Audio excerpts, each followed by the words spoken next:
Bye, Harry. See you tonight. So many memories, and I've not taken the time to think about how much they mean to me. It's time for a change.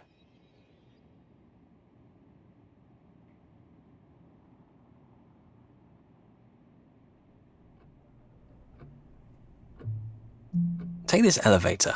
So much work went into this, and I never even thought about it before now.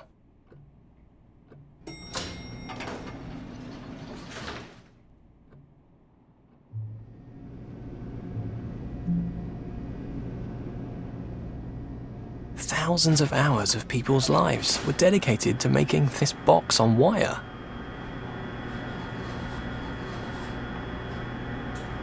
I just assume it will always work. Only pay attention when something goes wrong.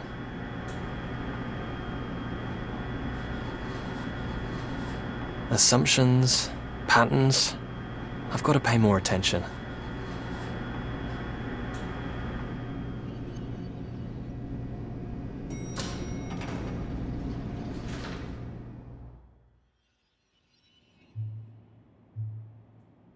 I'm going to change things.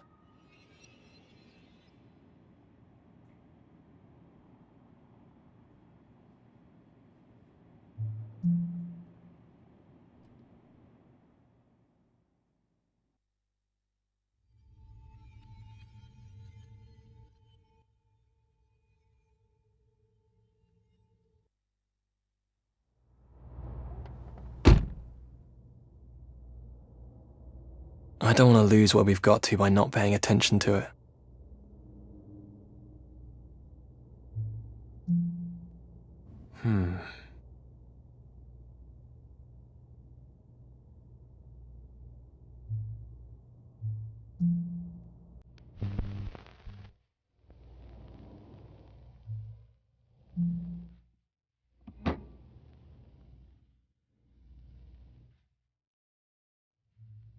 Some routines have meaning and purpose.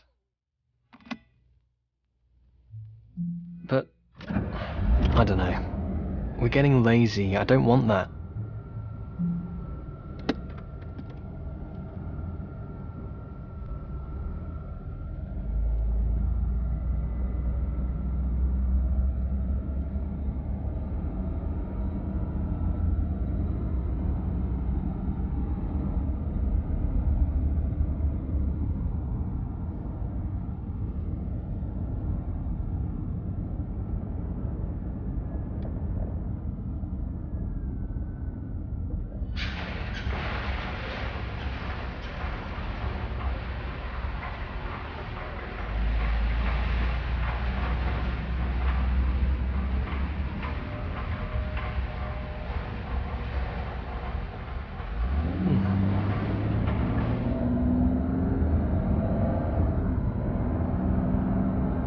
I should have paid more attention to the small stuff, not locked on to avoiding everything that matters.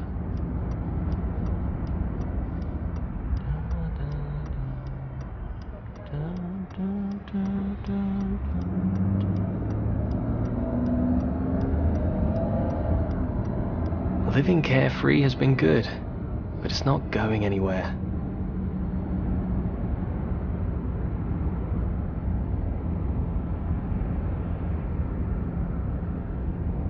It's time to take control.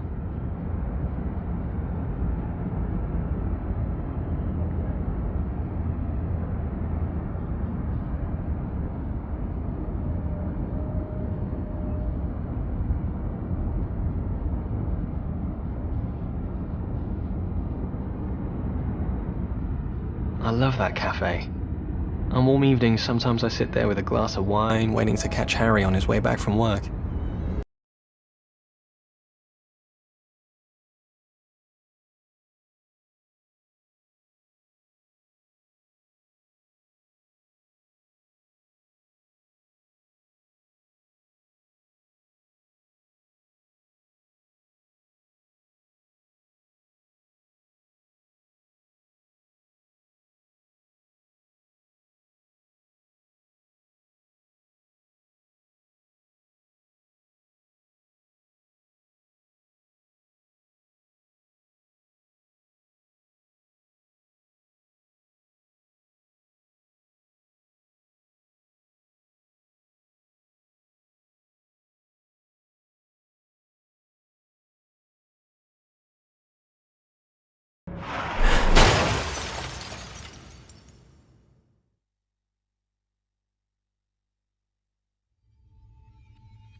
Patterns.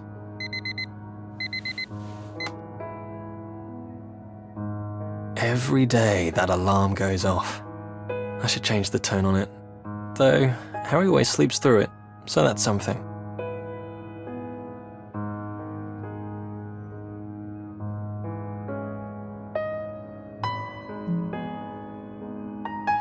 A routine is good, to a point. I used to love this efficiency, but I feel trapped by it now.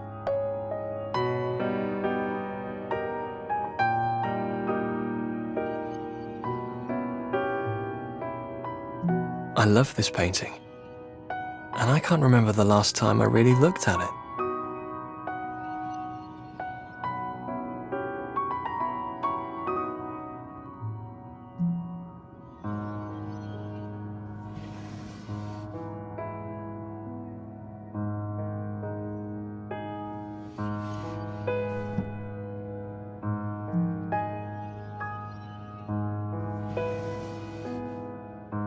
This t-shirt is Harry's favorite on me.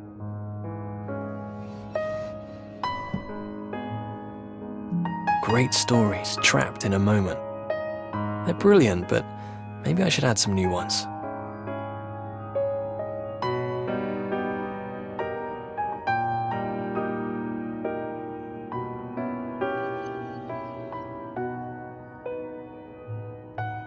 I'm grateful for everything we have, but probably not as much as I should be.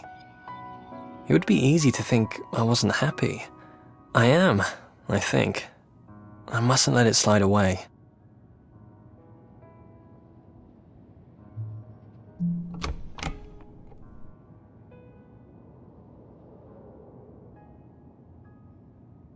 I feel like I should try to break patterns. I usually use the bathroom first. Was that the first domino to fall, to change the future? Dun dun dun! Tea.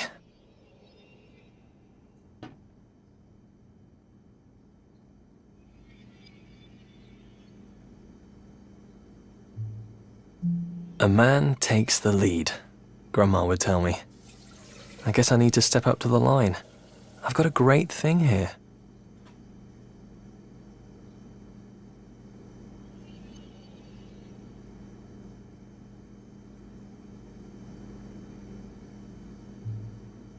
She's a good woman at heart. Old-fashioned, but still. She's right. A man steps up to challenges. I'll ask Harry to marry me. Husband and husband for the rest of our lives.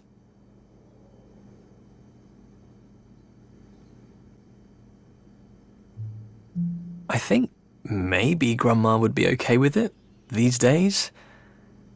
Then again, maybe she wouldn't.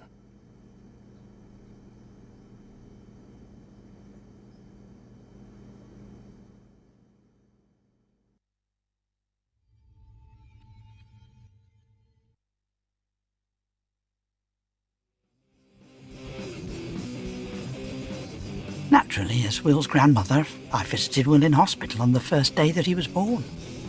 James, Will's father, handed him to me, wrapped in a little blue blanket. I'll never forget that moment. He was such a handsome baby. James ran 3 London pubs in the 1980s, of that punk sort. He looked awful with that leather jacket and those sort of things. That's not the sort of thing for children. So I would babysit as often as possible to make sure he had someone normal in his life.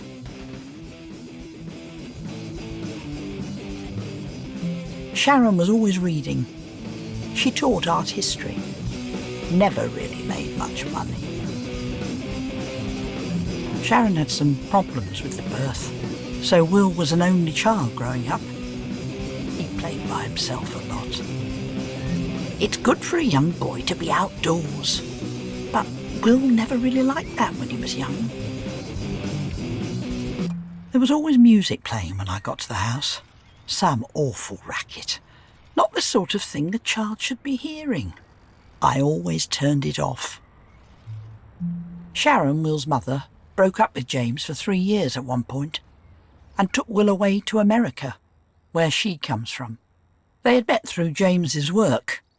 No wonder, really. James loved such peculiar books, all those horror things. That one about the rats. Dreadful things, really. I don't know what he saw in them. I only wanted the best for Will. I must sound like I was terribly damning of James and Sharon. But I loved Will as a boy and wanted to give him the best chance of a normal life. I remember that night because Will had been unusually quiet all evening.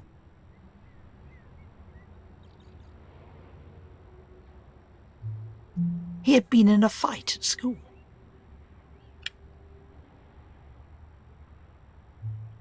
It started because a boy had been picking on a girl, calling her names because of her dark skin. Will was punched in the stomach when he tried to get the boy to stop. I asked him if he had cried, and he said yes. I told him that big boys don't cry. I remember him asking me then, what do big boys do when they're sad? I suppose I didn't answer his question. I told him that he would be a good man when he was grown up and be able to stand up for himself. Even though he was hurt, I told him he was right to try to stop the bully.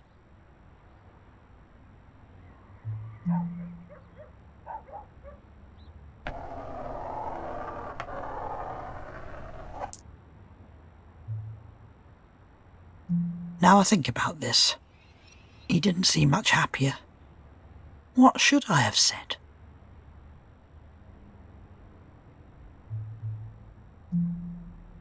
Will tripped over his toy van when he was going to bed.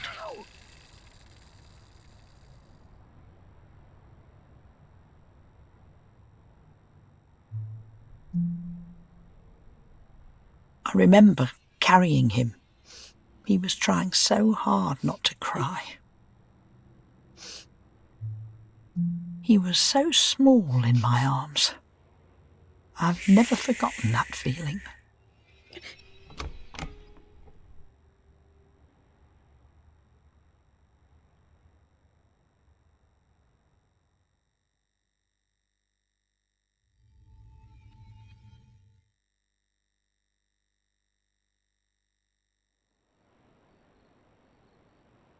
I have so many little memories making up our lives together. It's odd what sticks with you, though.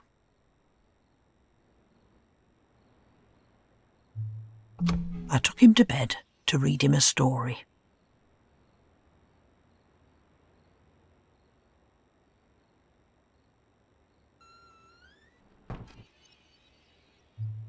He went through a phase of being scared of ghosts. Sharon would buy him ghost storybooks, and he had that pop-up haunted house book too. I always had to check the room for ghosts before he would settle down.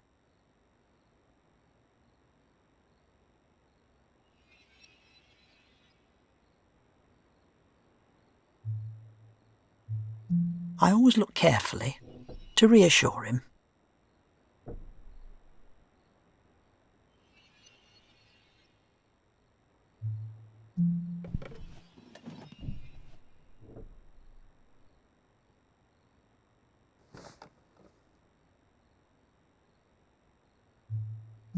I remember that night clearly. I remember promising him that I would always protect him, no matter whatever happened. Of course, he was thinking of ghosts still, but maybe I knew then that his life wasn't going to be so easy.